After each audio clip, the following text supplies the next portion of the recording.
One lesson that kept on repeating itself in my life in the whole of 2025, like a quiet but stubborn echo: be active in your life, take ownership. That was a lesson. I realized 2025 really showed me how I used to leave things to chance. I just feel like it is meant to be to be. There are circumstances like that you would say it is meant to be, going to be, but there are some times that you need to take ownership of your life. Ownership, like you say, it is meant to be, and I will make it be. You have to take ownership of your life. I began to understand that growth doesn't come from wishing, it comes from choosing to grow. You choose if you want to go, you choose how the direction of your life is going to be. We are not meant to live by que sera sera, what will be will be. That is not how God has planned us to live. Just leave everything to it is meant to be. Whatever is yours will find you. Sometimes you have to call it. You have to call it, come and find you. If it's roaming about. We are meant to live life intentionally. We are meant to live life deliberately. And if you're an adult, you can do anything you want to do. Like, you can change it. But this is the caveat.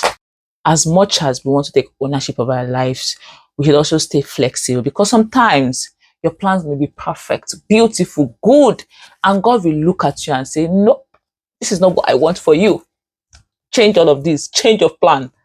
And if you don't learn how to, yes, I have planned everything, I've done all I could, yes, this is how I want my life to be, this is everything. If you're a Christian, you need to also put that place of, if God says no, I'm very open to walking away from all of this and say, yes, let your will be done. So that is the caveat that we need to put as Christians. Yes, you can wake up and want to change, but you have to always listen for what God is saying part time. So now my outlook to life has changed. I don't live by what will be. I live by let your will be done. I choose to live a life of choice, guided by the Holy Spirit, of course, not a life of chance, not a life of whatever happens. So I live a life of God. This is my plan, but let your will be done. If you want to be better, start moving. Don't wait for a perfect time. Become the person that makes the time meaningful.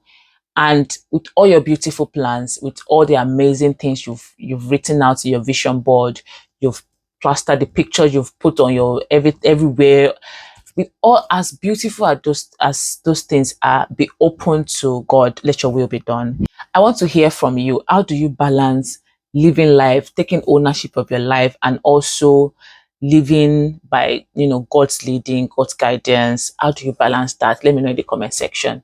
See you in my next video. Bye.